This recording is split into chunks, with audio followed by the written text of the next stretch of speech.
What's up, everybody? Welcome to the CanesInSight podcast, baseball edition, powered by Anishar and Levine Accident Attorneys. I've been out at the light, been about 5 scrimmages, been able to attend, talk to a lot of people that know this team very, very well, some professional scouts. Wanting to give you everything that I am seeing and hearing from the light here in fall ball, get you up to speed on some interesting freshmen, some transfers that are opening some eyes, and just everything that I am seeing out there at the light. First, a word from some of the best friends that Canes baseball has. This episode of the CanesInSight podcast is brought to you by our friends at Sala Astorita & Cox, a boutique law firm focusing on securities regulatory matters, broker-dealer and investment advisor regulation, white-collar criminal defense, complex commercial litigation, and securities arbitration and litigation. The firm aggressively represents clients throughout the nation. Contact them now at 561-989-9080 or visit them online at salalaw.com. All right, so let's just get right into it.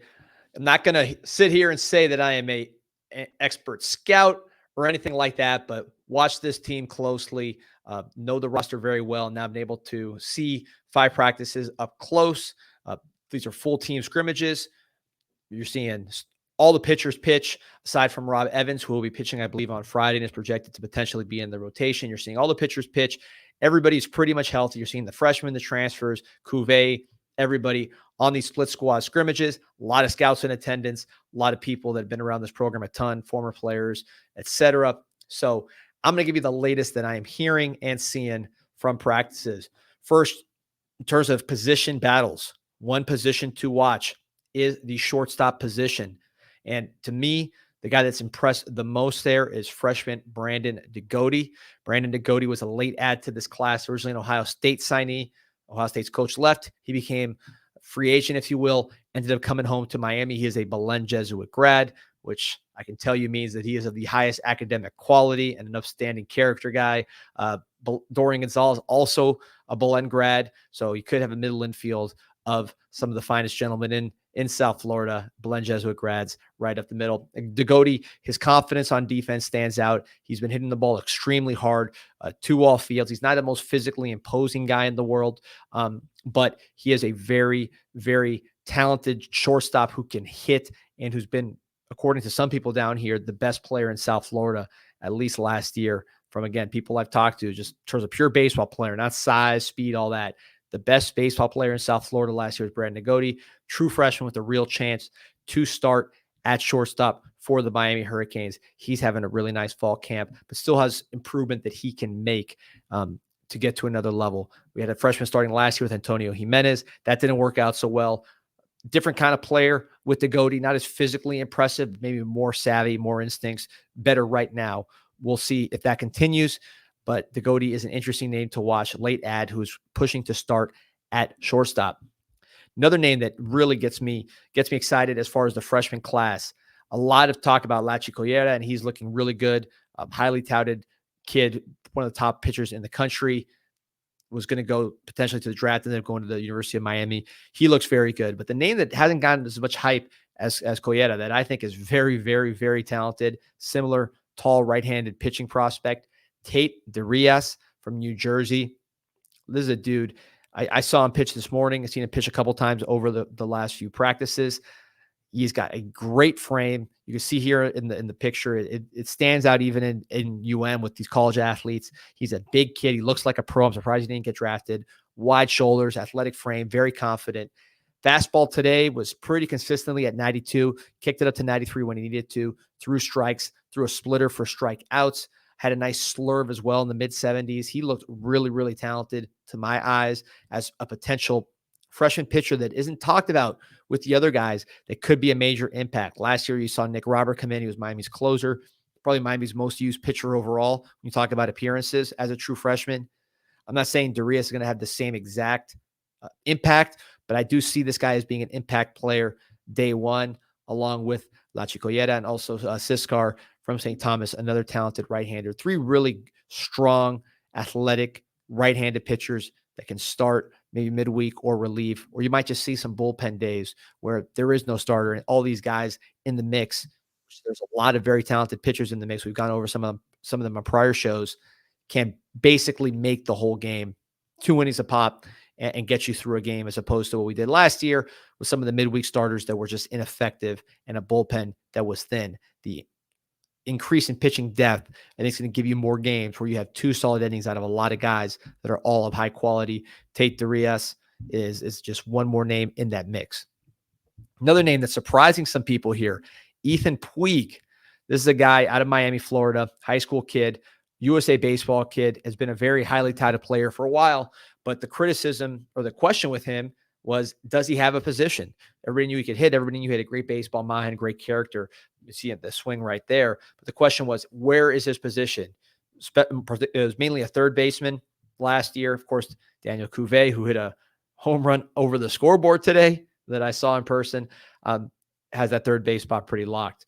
So Puig apparently has been working at catcher after his high school season on his own, showed up here and has done a really, really, really nice job at catcher. There are 2 other freshman catchers, one of whom is injured.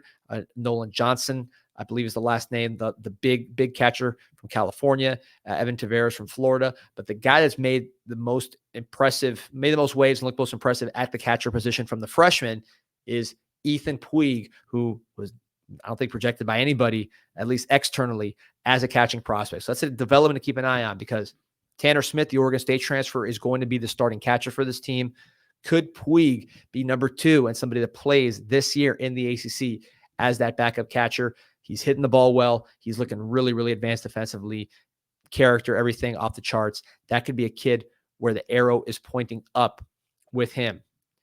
A guy that I've been talking about nonstop, and everybody else has, including professional evaluators, former players, Todd Hudson, the left-handed hitting 6'6" monster from Liberty. He is the fastest regular on the team right now as far as guys that are expected to play every day, and he is mashing. There you see him at Liberty showing off his power. He's been going left center, straightaway center consistently. He's able to get inside the ball even with his long limbs. Again, the speed we mentioned, he's working first base, new to the position, so they're trying to get him up to speed there, because he's previously been an outfielder and a pitcher, 2-way player at Liberty, did not play first base. Of course, 6'6". He's a righty thrower, so glove is on that left hand. But with that 6'6" frame, you like how he could potentially fit at first base. They're working him there. The outfield is very crowded, but this is a guy who, from what we've seen and talking to people, he's going to be in the lineup every day, whether it's DH, outfield, first base, because he is that powerful of a left-handed bat, that athletic, that impactful in the lineup.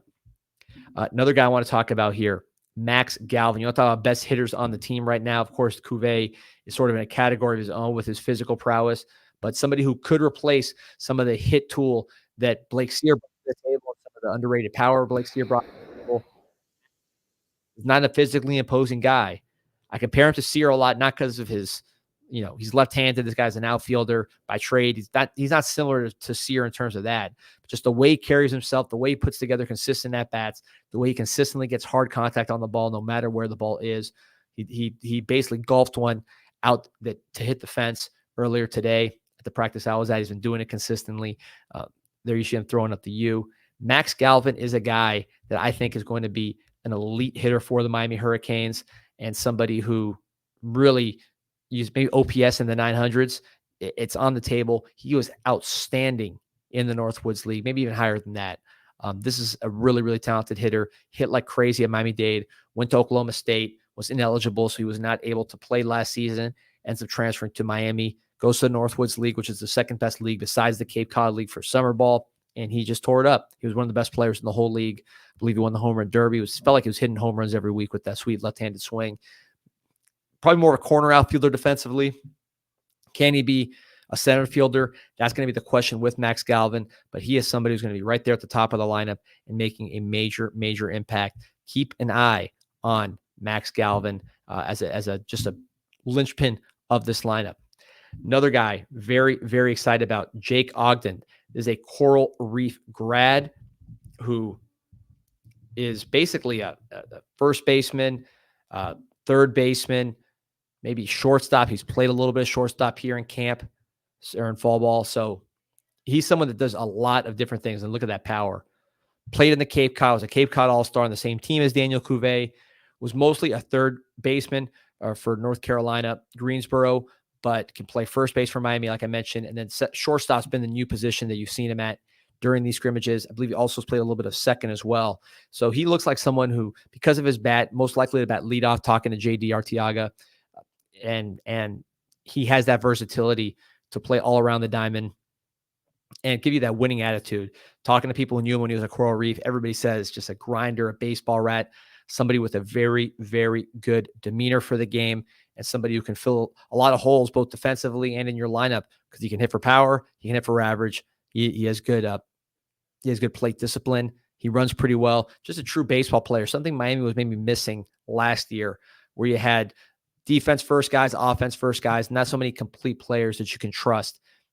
Ogden, I think, gives you that. Had another one today. And in fact, Pete, we got Pete behind the boards here. Go pull up the clip I just posted there from Mikey Torres, who I'm going to talk about, because that also involves Jake Ogden. So Mikey Torres, another guy I want to talk about, center fielder from Doral Academy, probably the most highly touted position player in this recruiting class for the Miami Hurricanes. Turned down the MLB draft to sign with the Hurricanes and enroll. Left-handed hitter, super talented center fielder. And this is a video I took. Boom. Hits it deep. Look at Mikey Torres. Look at the ground he covers here at center field to make a play at the wall. Let the clip replay there, Pete, because I want to just go through the characters again. So this is Tate Dias, who we were talking about earlier. Tanner Smith, the catcher from Oregon State. Ogden at the plate. Really nice at bat. Really nice contact, but look at the ground covered by Mikey Torres. I think the key for Mikey Torres getting on the field is going to be that defense. He just is a higher level center field defender, I believe, than anybody at the roster. There are more advanced hitters right now. When you talk about Villegas, you talk about Galvin. If Hudson plays in the outfield, he's a very advanced hitter. Derek Williams from Wichita State, one of the leading home run hitters in his conference. He's a hitter, and he's been hitting here. So these are all guys. Bobby Marsh was a pretty good hitter for Penn State. These are all transfers. Jake Kulikowski's a left-handed hitter who's really remade his body. He was a true freshman last year from Tampa. Had some nice moments, some inconsistencies. So that outfield is very, very loaded. For Torres to get in there, we'll see how his back comes along. He was somebody who's compared to John Jay out of high school. So the bat talent is there, something scouts like. Not the biggest power hitter, but somebody that can swing left-handed. But the glove at center, I think, could get Mikey Torres on the field, just like Brandon Negoti.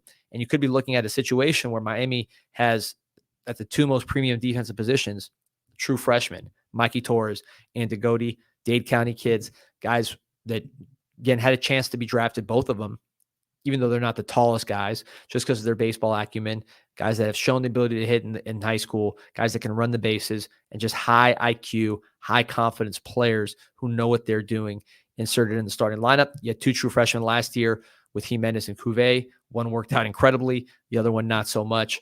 But I would not be surprised to see two true freshmen starting when the season opens up here for Miami Hurricanes baseball. And look, if you're a Miami Hurricanes baseball fan, first of all, like and subscribe to this podcast, because we're coming every week. But also, Miami Hurricanes baseball needs a place for people to talk. And what we have is CanesInsight.com, the biggest free Canes site, the biggest Canes site period on the planet.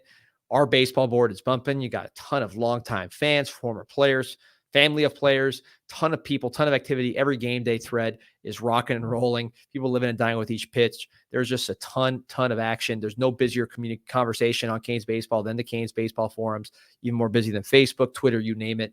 Anywhere you go, you're not going to find Canes baseball conversation like you do at CanesInsight.com and the Ron Frazier Memorial Board. You get that on the forum list, and you'll see the baseball board. And we'll be talking about all these guys. We got a ringer to help us out with this coverage, which is Sebastian Font. You watched the last week's podcast. You saw him. He'll be on a podcast coming up to give his thoughts, because he's been sitting right next to me in a lot of these podcasts. Former Cane outfielder, had a cup of coffee with the team, now is doing media, but really, really familiar with the personnel, with everybody on the squad. I talked to him religiously during these scrimmages to get his thoughts and the kind of the inside view of the team. He's very optimistic that the depth has improved, that the energy has improved, and the hitting has improved top to bottom. I tend to agree. Cuvée is still Cuvée, but he just has more support. The defense is better at the catcher position. Defense will be as good or better, I think, at shortstop. And then the hitting is going to be more balanced across the lineup, and the pitching with multiple transfers who have starting experience. Griffin Hughes and Brian Walters pushing to be those 1 and 2 starters. I like both of those guys in terms of front of the rotation stuff. Rob Evans pitches on Friday. He could be another guy with that kind of stuff. We'll see what he looks like coming off a minor injury, but really excited to see how this team continues to progress. I think the bat depth, pitching depth is all on display and can't go anywhere but up. It was a tough season, but I do have a lot of faith in these guys to really give Canes fans a fun team to root for and watch. Long time until February. It's only October, but nothing better than going in that nice weather and seeing these guys perform. So stay tuned to the CanesInSight Baseball Podcast. We'll give you more updates on the team. Just want to give you what I had now, and check out CanesInsight.com, the baseball forum for the absolute latest. Like and subscribe. Go Canes.